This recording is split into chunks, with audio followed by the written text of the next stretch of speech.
Welcome to politicos media. Operation లంగ్స్లో భాగంగా విశాఖలో గాజువాకలో ఉన్నటువంటి ఏదైతే రోడ్డు పక్కన ఫుట్పాత్పై వ్యాపారాలు చేసుకుంటున్న వారిని ఇటీవల కాలంలో తొలగించడం జరిగింది.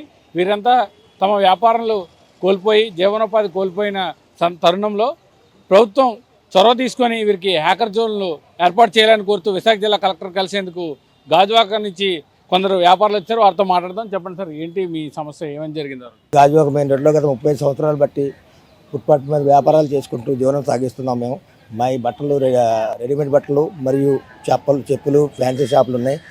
మేము గత 30 సంవత్సరాలు రోడ్ మార్జిన్లో వ్యాపారం చేసుకుంటున్నాం.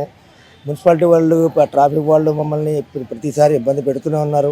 మేము ఎమ్మెల్యే గారి దృష్టికి, అధికారుల దృష్టికి మేము తీసుకెళ్తూనే ఉన్నాం, మెమోరాండాలు ఇచ్చున్నాం. ఈసారి మట్టుకు చాలా గట్టిగా చేశారు. అయితే మాకు ప్రత్యామ్నాయంగా ఎక్కడో దగ్గర ప్రత్యామ్నాయం ఇస్తే మేము ఎవరికి ఇబ్బంది లేకుండా మేము వ్యాపారాలు చేసుకుంటాం. మేము సుమారుగా 150 మంది వరకు ఉన్నాం వ్యాపారంలో, మెయిన్ రోడ్ల వరకు. ఇక తక్కిన వాళ్ళు చాలామంది ఉన్నారు అన్ని రోడ్లలో. మెయిన్ రోడ్డు అంటే ఇప్పుడు మెయిన్ రోడ్డు థియేటర్ సెంటర్ వరకు, కొత్త గాజువాక పాత గాజువాక మధ్యలో మేము ఉన్నాం. మాకు ఆకర్షణ ప్రత్యామ్నాయం ఏర్పాటు చేసేంత వరకు మాకు వ్యాపారాలు చేసుకునే అవకాశం, మన దీపావళి మళ్ళీ పండుగలు ఉన్నాయి, దానివల్ల మేము స్టాక్ కూడా తెచ్చుకొని ఉన్నాం. మేము నష్టపోతాం ఎక్కువ. అందుకని మేము కలెక్టర్ గారికి, కమిషనర్ గారికి మేము విన్నవించుకోవడానికి వచ్చాం. మాకు మాత్రం హ్యాకర్ జోన్స్ ఏర్పాటు చేసే వరకు మాకు మట్టుకు వ్యాపారం చేసుకునే అవకాశం కల్పించాలని కోరుతున్నాం. గతంలో దీనికి సంబంధించి ఎవరైనా కలిసారా మీరు అధికారులు? గతంలో చాలామంది కలిసాం సార్ అధికారులకి. వాళ్ళు చెప్తున్నట్టే కల్పిస్తున్నారు, ప్రత్యామ్నాయం కల్పించలేదు. ప్రస్తుతానికి తాత్కాలికంగా ఇచ్చారు. ఒకసారి తీసినప్పుడు 2010లో తీస్తారు. అలాగే ప్రత్యామ్నాయం పూర్తిగా ఇవ్వలేదు, తాత్కాలికంగా ఇచ్చారు. అది పెట్టిన వరుసలకి గడ్డ కొట్టుకుపోవడం ఆయన జరిగింది. దాని తర్వాత మళ్ళీ యథావిధిగా రోడ్డు మీద వ్యాపారం చేస్తారు. మళ్ళీ వచ్చి మొన్న 18వ తారీఖు చాలా దారుణంగా చిత్రం చేశారు.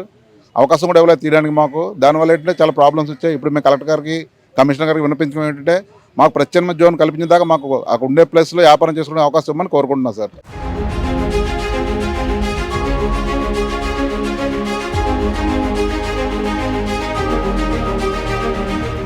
ఎన్నేళ్ళుగా వ్యాపారం చేస్తున్నారు? అక్కడ ఎలా ఉంటుంది పరిస్థితి?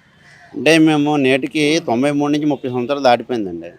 ఒకటి ఏ రోజు కూడా డిపార్ట్మెంట్ వాళ్ళని కానీ తర్వాత ఎటువంటి ఎవరిని ఇబ్బంది పెట్టలేదు సార్. ఈ రోజు వరకు మా స్పెషల్ ఏంటంటే క్రైమ్లో కానీ, లాండ్ ఆర్డర్లో కానీ, ట్రాఫిక్ వద్దీలో కానీ, జీఎంసీలో కానీ ఎటువంటి కూడా కేసులు లేవు సార్. అంత సామరస్యంగా మేము వెళ్తున్నామండి. మాకేంటంటే బట్టల వ్యాపారస్తులు మేము మా బ్రతుకు తెరి వరకు మేము చూసుకుంటాం సార్. 2014 నుంచి 19 సంవత్సరంలో ఉన్నప్పుడు స్థానిక ఎమ్మెల్యే గారు పలాశ్రేణి గారు ఇచ్చారు, అవి హామీ ఇచ్చారు ఐఎఫ్ఐ. తర్వాత మాకు ఏంటంటే జీఎంసీ పక్కనే 40 లక్షలతో ప్రొవైడ్ చేసి అక్కడ ఇస్తామని అన్నారు. తర్వాత సుధావట బ్యాక్ సైడ్ కూడా 20 lakhs శాంక్షన్ చేసి ఈ లోపు నెలసన్ కూడా వచ్చిందండి. తర్వాత మాకు నెక్స్ట్ వచ్చిన ప్రభుత్వంలో మాకు ఎటువంటి ఇబ్బంది ఏం రాలేదు, మనం ఇబ్బంది పెట్టలేదు, మేము ఆ జోరికి వెళ్ళలేదు సార్. ఇప్పుడు ఏంటంటే ఈ ప్రాబ్లం వచ్చినప్పుడు మన ఎమ్మెల్యే గారిని కలిసాము, హామీ ఇచ్చారు. మీకు ఏ రకంగా అయినా సరే మేము అధికారులతో మాట్లాడి కలెక్టర్ గారితో, కమిషనర్ గారి దృష్టికి తీసుకెళ్ళి మీకు జోన్ కంపల్సరీ ఏర్పాటు చేస్తామనేసి మనకి భరోసా ఇచ్చారు సార్. అలాగే జెర్సీ గారిని కూడా కలిసాము. కౌన్సిల్ కూడా రేపు నుంచి జోన్ ద్వారా కౌన్సిల్ కూడా కలిసి మేము సమస్యలు చెప్పుకుందాం అనుకుంటున్నాము. మాకేమీ లేదు సార్. మీ మీడియా మిత్రుల ద్వారాగా మేము ఏంటంటే ప్రజానీకానికి తక్కువ ధరకు అమ్మి మేము అక్కడ ప్రజలకు అందుబాటులో ఉండి సర్వీస్ చేసినోమే తప్ప మేము వేరే విధంగా కాదు. మాకు ఈ వ్యాపారం అలవాటు అయిపోయింది సార్. మేము వేరే వృత్తిని మేము చేయలేము, వేరే వ్యాపారంలోకి వెళ్ళలేము. కాబట్టి మేము కోరుకున్నది ఒకటే, కలెక్టర్ గారిని, తద్వారా మన సీఎం గారిని, డిప్యూటీ సీఎం గారిని, తదితర ప్రభుత్వాలు మేము కోరుకున్నది ఒకటే, మాకు ఆఖరి జోన్స్ ఏర్పాటు చేసి మాకు ఒక జీవనోపాధికి అవకాశం ఇమ్మని వేడుకుంటున్నాం సార్. తర్వాత ఏంటంటే అప్పటి వరకు కూడా మాకు ఎటువంటి ఇబ్బంది పెట్టకుండా మాకు జీవనోపాధికి అవకాశం ఇవ్వమని. ఎన్ని కుటుంబాలు దీని మీద ఆధారపడి జీవిస్తారు? దీని మీద అంటే మా వరకు ఓన్లీ బట్టలు, చెప్పులు, దీని వరకు 150 కుటుంబాలు అండి. పళ్ళబళ్ళు ఇవన్నీ కూడా ఇంకా ఉన్నాయండి.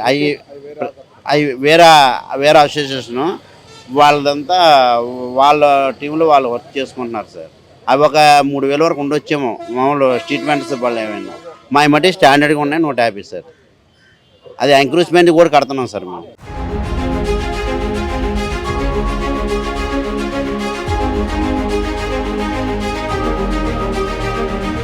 కొత్త గాజువాక నుంచి పాత గాజువాక వరకు ఉన్న దుకాణం ఏదైతే రెడీమేడ్ బట్టలు కానివ్వండి, బెల్ట్లు కానివ్వండి, ఫ్యాన్సీ ఐటమ్స్ కానివ్వండి, చెప్పులు కానివ్వండి, ఇటువంటి వివిధ ఐటమ్స్ అన్నీ కూడా అమ్ముకున్న జీవితం గత 30 ఏళ్ళుగా జీవనం సాగిస్తున్న వారు అర్ధాంతరంగా తొలగించడంతో రోడ్డున పడ్డామని బాధితులంతా ఆవేదన వ్యక్తం చేస్తున్నారు.